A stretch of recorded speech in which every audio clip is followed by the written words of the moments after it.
How's it going, everybody? Welcome to today's video. I am Coach Ray. Thank you for joining me. Today we're going to go over some more warm-ups. We're going to go through the spine. We're going to go through internal rotation of the shoulder specifically. We are also going to go through just some general warm-ups to do before doing any kind of upper body. Again, this is applicable to pretty much everything. However, for today, I'm going to be mostly focusing on presses, pulls, and some shoulder work. And for myself, I know I have to work on a little bit of internal rotation, so we are going to go over some of those drills. The very first thing we're going to focus on is going to be an internal rotation with a band. Now, the amount of tension you want to work with is going to depend on you. Some people are really, really strong with internal rotation. Others may not be. You don't need a ton of tension. You just want enough tension to work on getting those stabilizer tissues to work synergistically. So your pec, your anterior delt, your subscapularis, your teres major, as well as your lat, all those tissues work with internal rotation. Last time we did some external rotation. This time we're going to work on the opposite. Now, the band I'm going to go with, this is a relatively light band. Now, where you want to have the band, I typically like to have the band roughly somewhere around waist height. For me, I tend to like to have my elbow at 90 degrees. It's better to go with a 90-degree angle on the elbow, just so you're not trying to find ways to work around it.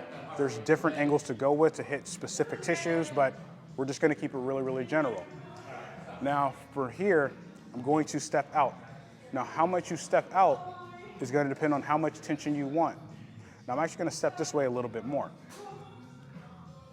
I'm going to go until I get a little bit of external rotation on this shoulder. Now, there's already a little bit of tension here. Again, you don't need much, just a bit. From here, keep your elbow in close to your side. Don't let that elbow flare out. Keep it in nice and close. So you're also working your adductors here as well. From here, keeping my wrist neutral, I'm going to internally rotate my shoulder all the way in until my hand is right in front of my belly button. Then I'm going to go back out, nice and slow and under control, and then back in again. 2, 3, 4. Now, what are we looking for here? You don't need to focus on one particular muscle activating. It's more so all the tissues activating all at the same time. 7. Let's go to 10. 8. 9. One more time. 10. Good. Now we're going to switch. Now here's a question. If people are internally rotated so much, why will we work on internal rotation? Because there needs to be a balance. And balance is extremely important, especially when it comes to injury prevention or maybe cleaning up some old injuries. Oftentimes our injuries come from imbalances of the tissues or imbalances in a joint. This is one way to actually help work on that. Now we can change angles and have this come up a bit higher. I'm going to use the pull-up bar to anchor the band. So it's now coming from a high to low position. That's going to specifically work more on the subscapularis and the teres major. All right, now we're going to work on the subscap and the teres major specifically. Now, in order to hit those tissues, the angle of your elbow, or more specifically, how far your elbow is away from your rib cage matters. Typically, a 45-degree angle is best for hitting those tissues. And as we actually go to internally rotate, we're aiming more so towards the pubic bone, if you will, either belly button or pubic bone. I'm going to grab the band. Again, you do not need much tension here. I'm going to step out a little bit. I'm in external rotation, keeping that elbow at a 45-degree angle. I'm going to now internally rotate, come in towards belly button to pubic area, then back out. Keep control going both ways. In, and back out.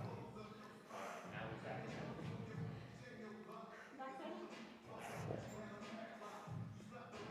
And one more time. 5. Good. Now, while we work on this, while we add this in, a lot of people work on external rotation. It's not a bad thing. A lot of people need it. However, we neglect internal rotation. It's the same thing for the hips. If you're doing hip drills and you're only focusing on external rotation, at a certain point, your internal rotation starts to suffer. So we need to balance out strengthening both aspects in full ranges of motion for our shoulder joints in order to get the best out of it. All right, everybody, so now we're gonna move on to scapular pull-ups. This is really, really good for working on the depressors. Two main tissues are involved in depressing the scapula. The first one is gonna be your pec minor. The second one is going to be your lower trapezius. This is really good for warming up for either pull-ups, or if you're just looking to strengthen your lower traps, this is a very, very good exercise.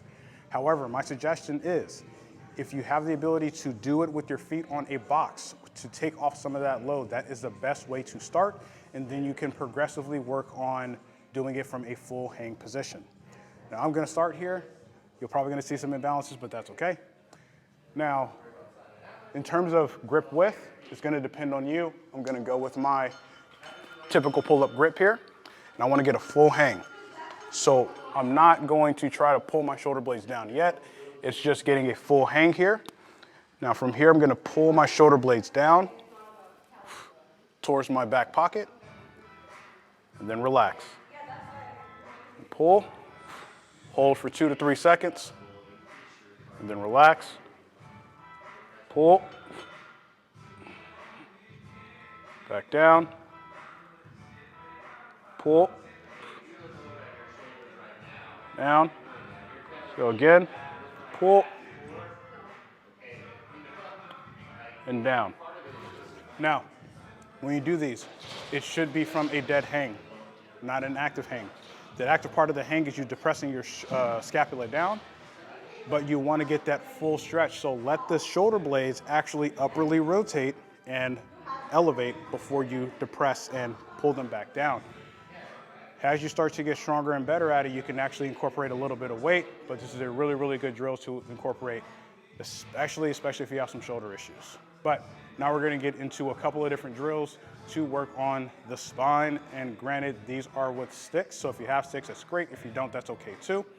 But understand that these drills are also going to be quite intense. So just a fair warning. All right, so now we're gonna get into this rotation drill. Just a warning, this is going to be quite intense. So take it really slow. Don't go too far. Keep it very manageable for yourself. Another tip for this drill is to focus on your breathing. Deep, slow breaths, big inhale, slow exhale. As you do that, you're gonna feel a little bit more comfortable being in those positions, but also you're gonna notice that your range of motion is going to slowly increase as you go into it. Now I have a stick. You can use a PVC pipe or a broomstick. I also have a slider. This is a little bit of a slick surface, so you can also use a towel if you're at home. Or if you happen to have a slider, that's perfect as well. And have a pad just to kneel on. Make sure your knees are comfortable here. Now, in terms of setup, I'm gonna start with my right leg out. Now, whatever leg is out, I'm gonna be rotating the opposite way. So a good way to think about this is, if my right leg is out and I wanna keep my toes pointed forward as best I can, my right hand is gonna be at the bottom of the stick here. My left hand is not gonna be up super high, roughly about up top of the head height here. And I'm gonna grab with my thumb facing my left hand, thumb facing up, and my right hand, thumb facing down towards the floor, so opposite grips here. Now, what's really important is that the stick is not up here as we go into this drill. I wanna bring the stick back here. This is going to ensure the best rotation, but also make sure that we're getting a stretch in the pec, and it keeps a little bit more true to the exercise. Now, you'll notice that I'm in a little bit of a hinge position here. This is where I wanna start. And what I'm gonna do, keeping both arms straight, I'm going to slide the slider across to the other side, and I'm going to lower my right shoulder towards the floor, sinking my hips back. Whatever your maximum range is, hold that position. Take deep breaths. You're gonna notice you're getting a stretch on that right adductor as well.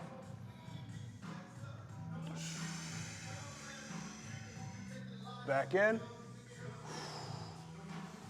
Good. Let's go 2 more.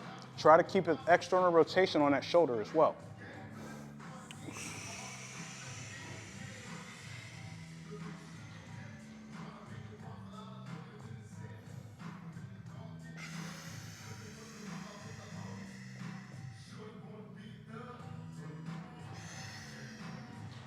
Back up, nice and slow.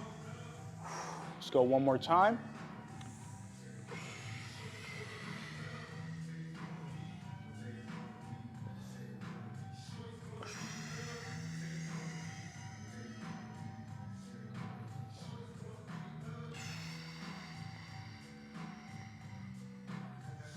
Back up. Excellent, and ease off. We'll switch and do the other side here. Now, why is this good? What would we do this drill for? The good thing about this drill, this pretty much hits a little bit of everything. We're getting rotation, we're getting a stretch on that pec if your pecs are super tight or your shoulders are tight. You're also gonna get a stretch on that adductor. This is a really, really good way to kind of open up those spiral lines to get a little bit of everything in this stretch here. Just kind of like how the world's greatest gets a little bit of everything, so does this one here. We're gonna do that same thing. So my left leg is out, toes are pointed forward. Left hand's gonna go at the bottom, thumb facing down towards the floor here. The stick comes back from here. Deep breath in. And you're gonna notice one side's tighter than the other. For me, rotating to my right.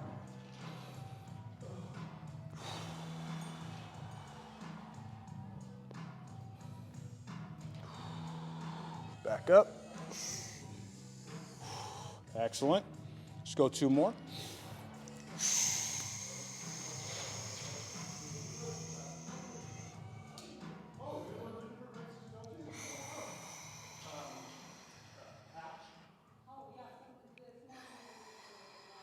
Back up. One more time. Breathe. Deep breaths here, folks.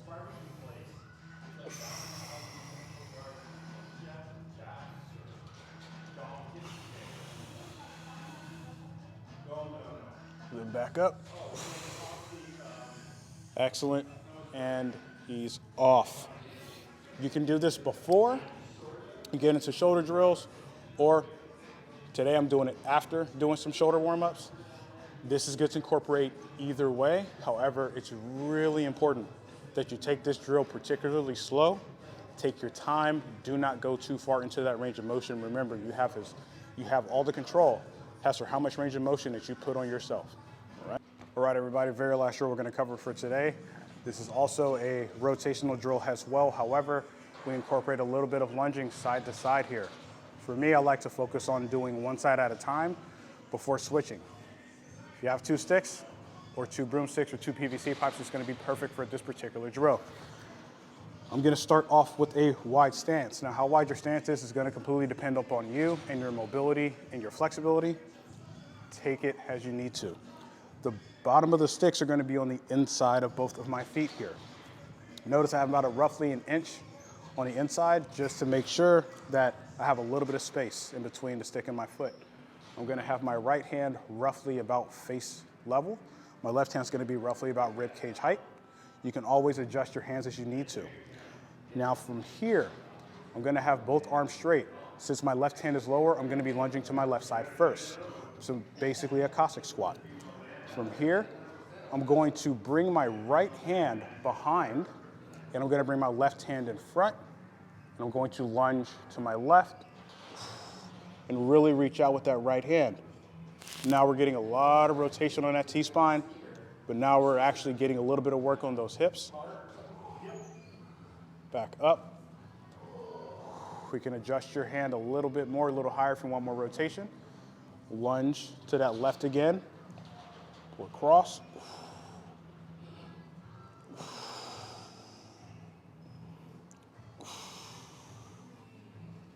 Back up. Let's go one more time.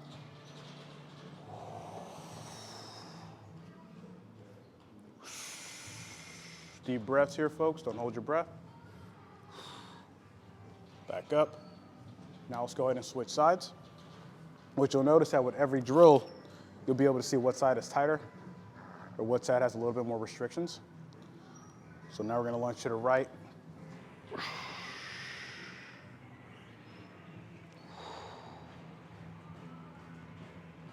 Back up.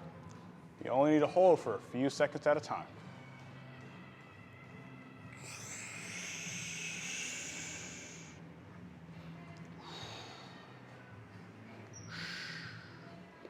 Back up. Last one.